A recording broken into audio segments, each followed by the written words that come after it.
I read that one of the hardest edits for you or the team was the awakening of R2-D2.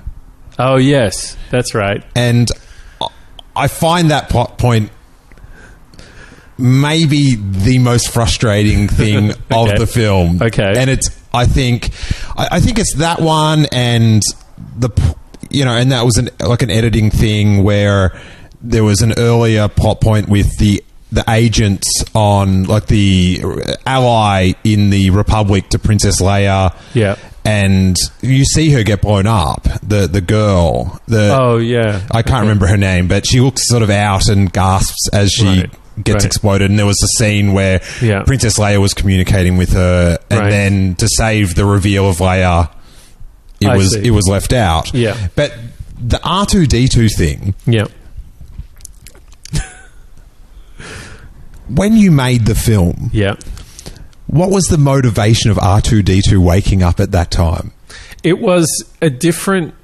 It used to happen in a different place, and it used to be, a different introduction to R2 because he was sort of laying dormant and in sort of, low power mode, because Master Luke wasn't around anymore, and he was kind of in this depression state or whatever.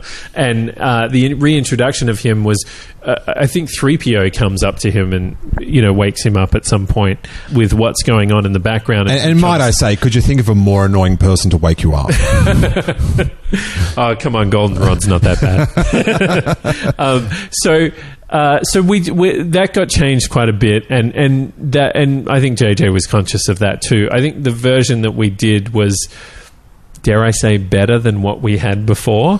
So it sort of made more sense to have BB-8 wake him up and or have that interaction, and it was about sort of him having the intelligence and the plans to the Death Star from the original film, all that sort of stuff. And it was always a tricky thing because you're not really with R2, you're with all the other characters, and there's so much other stuff going on that it sort of never worked, because you then sort of, okay, let's just stop the movie for a second and say to the audience, okay, this is another side of the story that we have to explain so that we can get to the end. So it was so frustrating for all of us in editorial, and especially for Mary Jo as well, who was dealing with that scene. And JJ was very conscious of it, because we did a ton of internal screenings of the film, and we get different people's feedback and friends and family screenings and stuff like that. And ultimately, it just sort of evolved into what it became in the film, which was the best version that we could try to get out of where we were sort of in with it all.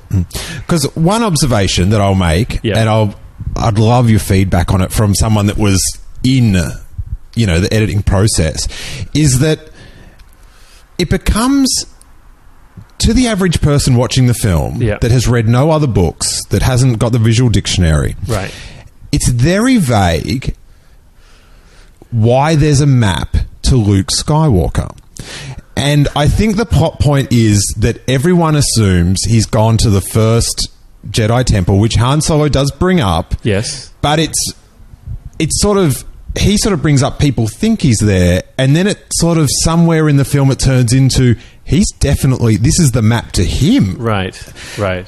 How do you react to that? It's true. I mean, the story was exactly what you said. I mean, it really is that in the script. I think it was like that. It was always like, we think, the Resistance has a pretty strong feeling that, with the intelligence that we have now, that Luke is possibly there, and at the Jedi, the first Jedi temple, and everybody's scrambling to try and get a map to try to find where that is. And then that evolution over the film has sort of become this, or did become this thing where it's like, oh no, he's definitely there, we're just trying to find Luke. Whereas the map is really, I just think that that's a thing in the background that sort of would happen in reality, if this could be reality. But is that he's sort of built up to be this mythical, iconic character, especially through the eyes of Rey and Finn, who don't know him, who haven't experienced his story, this sort of the new generation that came up and that had heard about him. But I have to throw in, yes, at that IMAX screening, yes, when Rey says Luke Skywalker, yeah,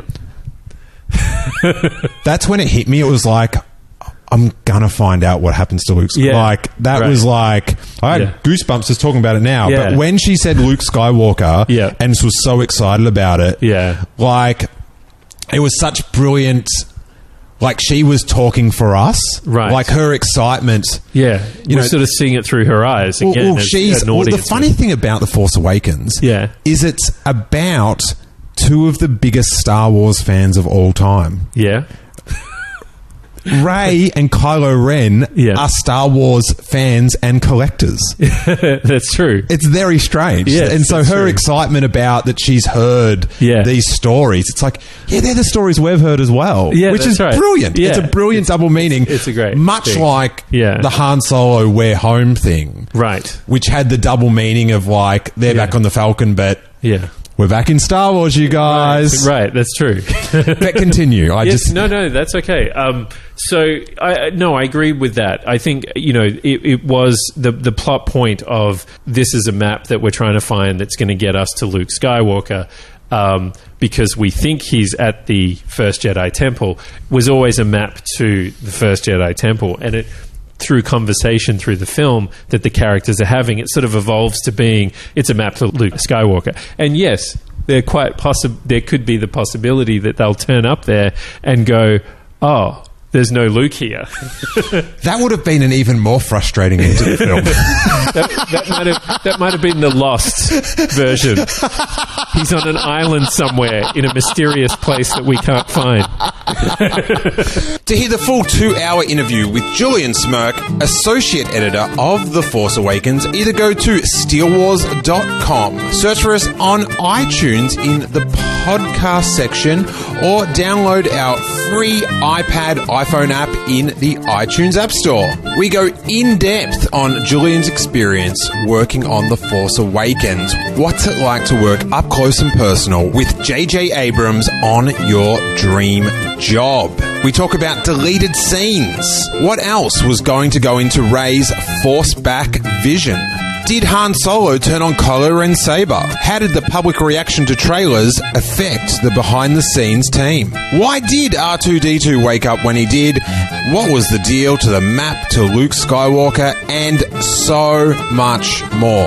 This is a unique behind-the-scenes look at one of the biggest films of all time. It has been hailed as a must-listen for fans of Star Wars The Force Awakens. So go click! And may that Force be with you.